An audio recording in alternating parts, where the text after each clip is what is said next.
Oke, selamat siang semuanya. Terima kasih, Ren. Hari ini kita bahas intermediate 2-nya dari soal UAS lab tahun lalu ya. Oke, jadi di soal Accounting for Income Tax ini ada Betaco. Dia itu perusahaan manufaktur yang sudah berdiri sejak tahun 2000 di Indonesia. Pada tahun 2020, Betaco berhasil mendapatkan laba sebelum pajak sebesar 350 juta. Ini pre-tax income-nya. Lalu berikut adalah informasi terkait rekonsiliasi fiskal Betaco selama tahun 2020. Nanti informasi-informasi ini akan kita kerjakan. Kita lihat dulu, kita diminta untuk membuat perhitungan taxable income, jurnal yang berkaitan dengan income tax, sama laporan laba rugi parsialnya. Seperti biasa, seperti yang diminta di lab juga ya, kayak biasa. Kita mulai kerjain dulu dari informasi nomor satunya ya, di mana selama tahun 2020 Betaco berhasil melakukan penjualan senilai 450 juta, di mana 45%-nya dari nilai penjualan tersebut merupakan penjualan kredit. Berarti anggapannya sisanya itu penjualan tunai ya. Lalu sampai akhir tahun 2020 penjualan kredit sudah dilunasi sebesar 30%. Oke. Jadi di sini dia ada sales sebesar 450 juta, di mana kreditnya itu adalah 45%-nya atau 202.500.000. Berarti cash-nya itu sisanya atau 55%-nya sama aja. Lalu sampai akhir tahun payment yang sudah dilakukan dari penjualan kredit itu adalah sebesar 30%. Berarti menurut fiskal 30% yang sudah dibayarkan ini uangnya udah kita terima nih. Jadi boleh kita akui kalau menurut fiskal. Karena menurut fiskal itu dia menggunakan cash basis ya. Kalau accounting itu pakai accrual basis. Jadi accounting kita masukin semua 450 juta sesuai accrual-nya. Lalu menurut fiskal itu yang cash-nya aja. Penjualan tunai ditambah dengan pembayaran dari penjualan kreditnya. Karena di sini penjualan menurut fiskal lebih kecil, berarti namanya itu DTL ya. DTL 141.750.000. Aku mau recall sebentar, kalau DTL itu yang menurunkan revenue, menaikkan beban ya. Kalau DTA itu menaikkan revenue, menurunkan beban. Lanjut, nomor 2. Dalam laporan keuangan tahun 2020, terdapat beban sumbangan yang terdiri dari sumbangan untuk bencana COVID-19 di Indonesia, sumbangan untuk panti jompo pelangi, lalu sumbangan untuk riset dan penelitian terkait dengan vaksin COVID-19 yang dilakukan di Zurich atau Swiss. Yang diakui oleh fiskal adalah sumbangan-sumbangan untuk bencana nasional. Contohnya kayak COVID-19. Lalu untuk R&D juga diakui kalau R&D-nya dilakukan di Indonesia, tapi di sini dilakukan di Swiss, jadi tidak boleh diakui menurut fiskal. Berarti menurut accounting-nya kita masukin aja semuanya, 8 juta, ditambah 2,5 juta, ditambah 25 juta. Lalu menurut fiskalnya, yang bisa dimasukkan hanya yang COVID-19 ya, yang bencana nasional ini, 8 juta. Sumbangan itu masuk ke dalam permanent difference ya. Tapi di sini permanent difference-nya positif karena expense menurut fiskal itu lebih kecil daripada menurut accounting-nya. Lanjut ke nomor 3. Perusahaan memiliki sebuah gedung yang diperoleh sejak 19 Mei 2020 senilai 2M, nilai residunya 200 juta. Bangunan tersebut disusutkan dengan metode garis lurus selama 15 tahun. Namun secara perpajakan, bangunan tersebut dikategorikan sebagai bangunan permanen. Perpajakan itu punya hitungannya sendiri ya, kalau untuk penyesuaiannya ya, yang ada di dalam gambar ini. Berarti kita hitung dulu yang accounting-nya. Accounting-nya berarti kan 2M, dikurang nilai residunya 200 juta, dibagi 15 tahun, jangan lupa kita kali fraction-nya. Karena dia 19 Mei, berarti bulan Mei itu tidak dihitung. Berarti jadinya dari Juni sampai Desember, atau 7/12. Lalu menurut pajaknya itu dia bangunan permanen, berarti usia fiskalnya 20 tahun ya, atau tarifnya itu 5% per tahun. Di mana di pajak itu dia tidak mengakui nilai residu, jadi kita langsung tulis 2 miliar. Kita bagi 20 tahun atau kali 5% sama hasilnya. Lalu kita kali fraction ya. Dan di pajak itu tidak diakui dari tanggal 1 sampai 15 itu dihitung 1 bulan, setelah tanggal 15 tidak dihitung 1 bulan. Mau dia di akhir tanggalnya di akhir bulan pun dia tetap dihitung 1 bulan. Jadi bulan Mei itu tetap dihitung. Jadi kalau menurut pajaknya itu dari bulan Mei sampai Desember atau ada 8 bulan. Karena beban menurut fiskal lebih kecil, berarti di sini namanya DTA atau deferred tax asset. Nilainya itu sebesar 3.333.000. Lanjut ke nomor 4, pada 1 Agustus 2020, perusahaan menyewa sebuah toko dalam rangka keperluan penjualan untuk masa sewa 4 tahun, dengan harga sewanya itu 1,5 juta per tahunnya. Lalu perusahaan langsung melunasi pembayaran sewa toko tersebut pada awal masa sewa. Kalau menurut pajaknya, kan dia sesuai cash basis, jadi kita lihat yang di sini. Dia sudah bayar di awal masa sewa, berarti kita sudah, menurut pajaknya sudah bisa kita akui di bebannya seluruhnya. Ada 1,5 juta, kita kali 4 ya, karena dia 4 tahun. Jadi 6 juta menurut pajaknya. Tapi menurut accounting-nya, kita cuma boleh mengaku yang accrual, atau 1,5 juta kita bagi 12, atau 6 juta kita bagi 48 bulan sama aja ya. 1,5 juta kan untuk 12 bulan atau 1 tahun, yang diakui di 2020 itu dari 1 Agustus sampai akhir Desember, berarti ada 5 bulan ya. Jadi yang boleh diakui oleh pajak adalah sebesar 625.000. Karena menurut fiskal bebannya lebih besar, jadi di sini namanya DTL ya, Deferred Tax Liability, sebesar 5.375.000. Lanjut nomor 5. Selama tahun 2020, perusahaan mencadangkan nilai kerugian piutang sebesar 10% dari nilai penjualan. Namun penghapusan piutang yang benar-benar terjadi hanya 60% dari nilai pencadangannya. Kalau ada pencadangan-pencadangan seperti ini yang boleh diakui menurut fiskal itu yang benar-benar dihapuskan aja. Kita lihat dulu accounting-nya itu berarti 10% dari nilai penjualan, di mana nilai penjualannya itu udah dari nomor 1 ya, 450 juta ini. Jadi 10% dari 450 juta. Ini menurut accounting-nya 45 juta. Lalu menurut fiskalnya itu hanya 60% dari yang sudah dicadangkan. Atau 45 juta kita kali aja sama 60%. Karena menurut fiskal bebannya lebih kecil, berarti namanya deferred tax asset atau DTA. DTA sebesar 18 juta. Kita lanjut nomor 6. Perusahaan memiliki sebuah ruangan yang dimiliki sejak 1 Januari 2010. Karena tidak digunakan, maka perusahaan memutuskan untuk menyewakan ruangan tersebut dengan kontrak seharga 1.800.000 pada 20 April 2020. Ruangan ini disewakan selama 1 tahun. Menyewakan tanah dan bangunan itu termasuk dalam pajak final ya, PPh final atau 4 ayat 2. Jadi di sini kita masuknya ke permanent difference. Jadi menurut fiskal sama sekali tidak boleh diakui atau 0. Lalu menurut accounting-nya itu kita akui semuanya, 1.800.000-nya. Karena menurut fiskal kita tidak mengakui pendapatan ini, berarti permanent difference-nya jadinya minus ya, karena pendapatannya harus kita kurangin menurut fiskal. Lalu pada nomor 7, ada Betako berusaha untuk menarik investor demi terpenuhinya dana untuk melakukan ekspansi. Salah satu langkah Betako adalah melakukan jamuan kepada para investor yang menghabiskan dana sebesar 32 juta. Namun terdapat 2,5% biaya yang tidak memiliki bukti normatif. Jadi kalau ada entertainment expense ini, yang boleh diakui pajak adalah yang ada bukti normatifnya. Jadi kita tulis dulu menurut accounting-nya itu semuanya ya, bisa diakui semuanya 32 juta. Tapi menurut pajak, 2,5% yang tidak ada buktinya ini itu tidak boleh diakui. Jadi harus kita kurangin dari 32 juta. Atau 32 juta dikali 100% dikurang 2,5%. Jadi menurut pajak cuma 31.200.000 yang boleh diakui. Karena ini entertainment expense itu masuk ke dalam permanent difference ya. Karena menurut fiskal expense lebih kecil, berarti di sini permanent difference-nya positif ya. Karena bebannya tidak boleh diakui oleh fiskal, jadi pendapatan kita akan bertambah. Di nomor 8 ini agak sedikit rumit, tapi nggak susah. Di mana nomor 8 ini ada kendaraan yang dimiliki perusahaan sejak 20 Juli 2017.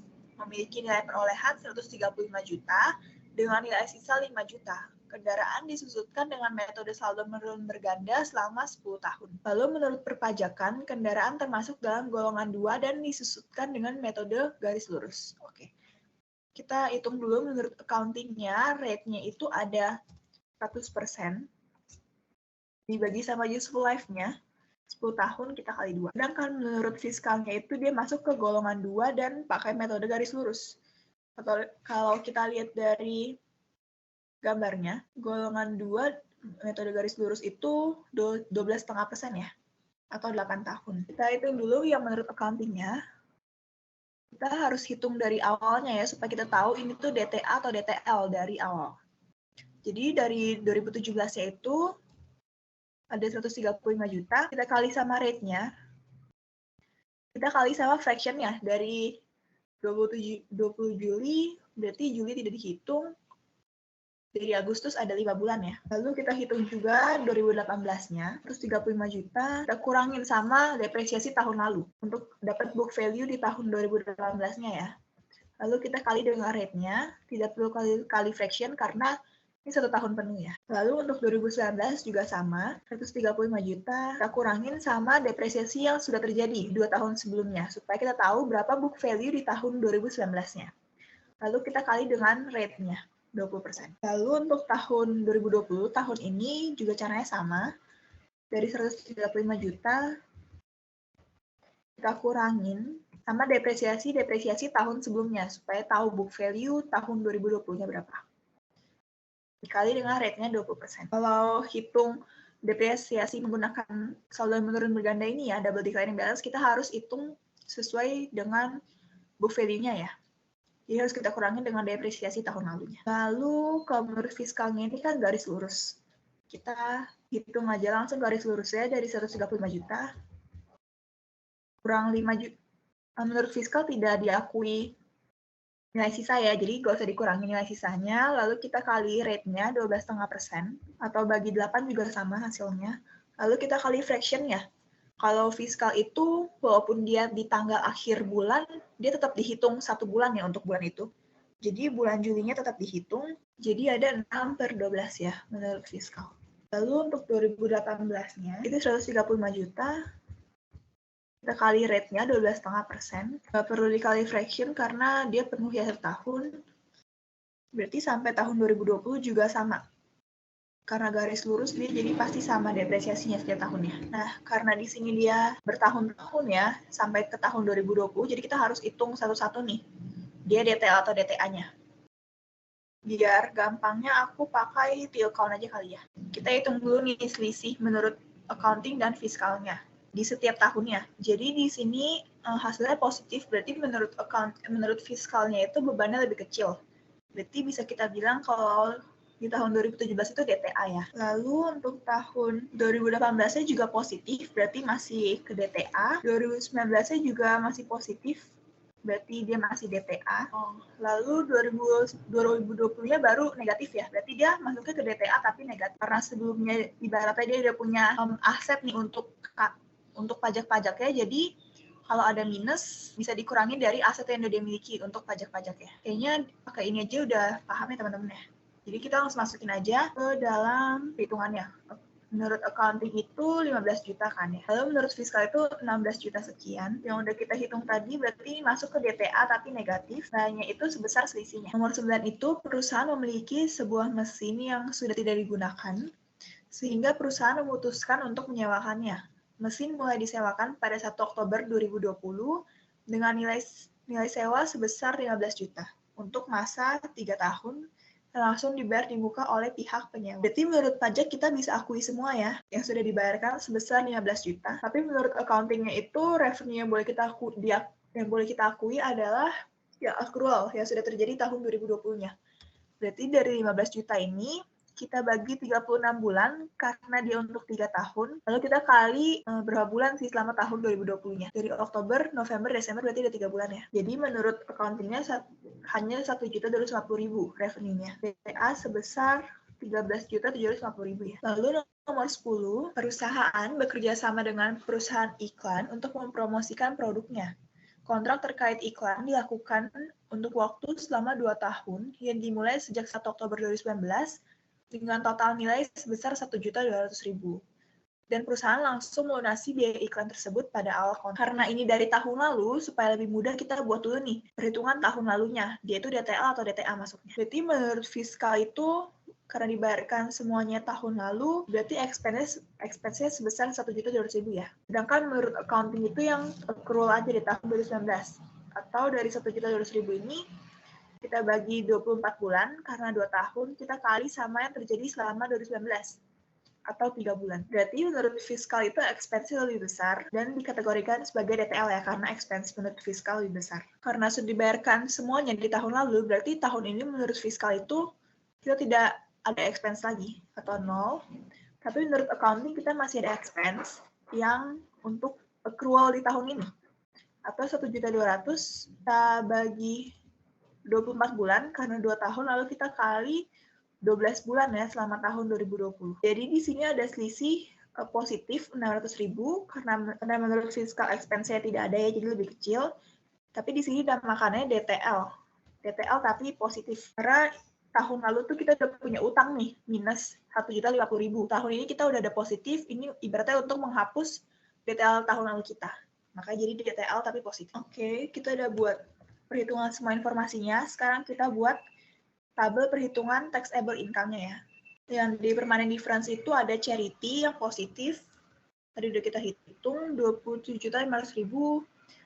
Lalu ada rent revenue negatif, 1.800.000, ada entertainment expense positif, 63.200.000. Berarti total untuk permanent difference-nya adalah 88.900.000.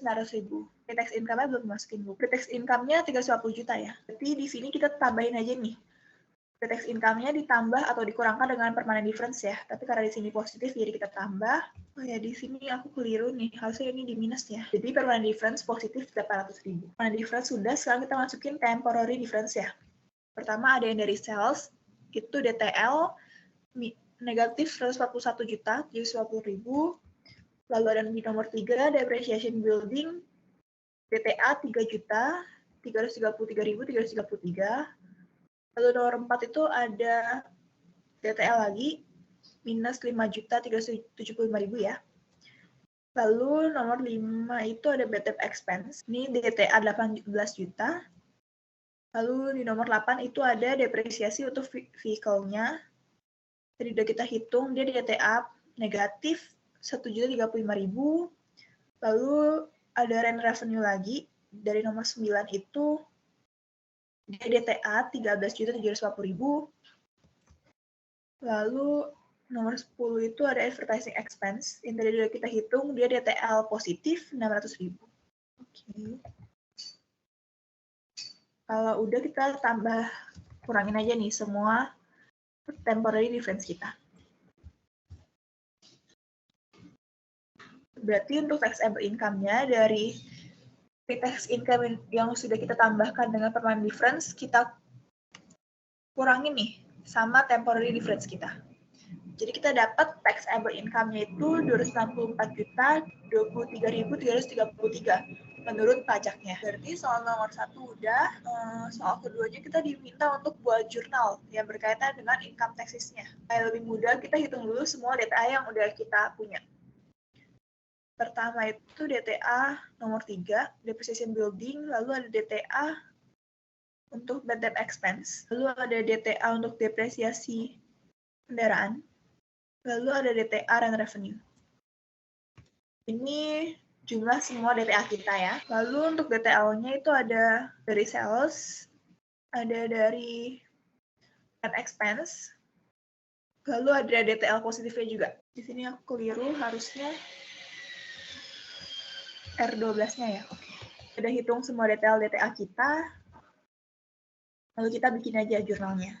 Income tax expense itu angkanya diambil dari pre-tax income yang sudah dikurangkan dengan permanent difference ya.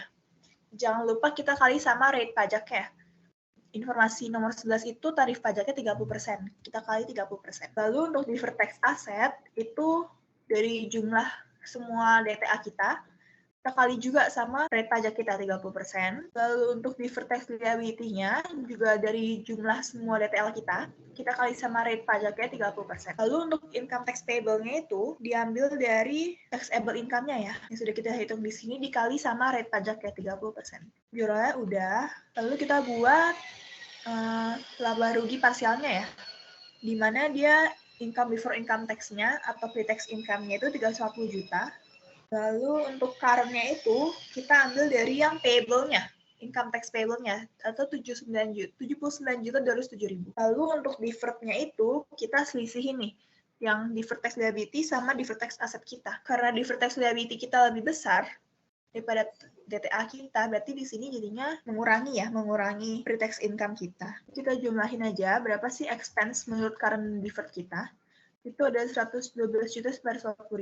Lalu untuk cari income after income tax-nya itu dari pre-tax income-nya kita kurangin sama beban pajak kita. Jadi kita dapat income after income tax kita 237.050.000. Untuk tax udah selesai. Ada yang mau ditanya teman-teman? Ci, itu untuk perhitungan kayak fiscal accounting-nya kalau di UAS itu wajib ditulis. Perhitungan apa? Yang kayak rate-nya itu, Ci. Fiscal year-nya sama accounting itunya, Ci. Kalau di ujian itu kalian cukup menuliskan apa yang diminta aja ya. Karena di sini kita cuma diminta dari tabel sampai laba rugi parsialnya, jadi perlu ditulis itu sebenarnya yang ini aja. Karena ini akan dinilai. Kalau yang perhitungan ini kalian nggak perlu tulis, cuman ini buat bantu kalian aja buat mengerjakan yang bagian sini. Kayak gitu sih. Oke, Ci. Thank you, Ci. Oke. Tapi kembali lagi ya sama kebijakan dosen dan asos masing-masing. Kalau ada yang diminta buat perhitungannya, kalian buat. Kalau di lab biasanya nggak disuruh.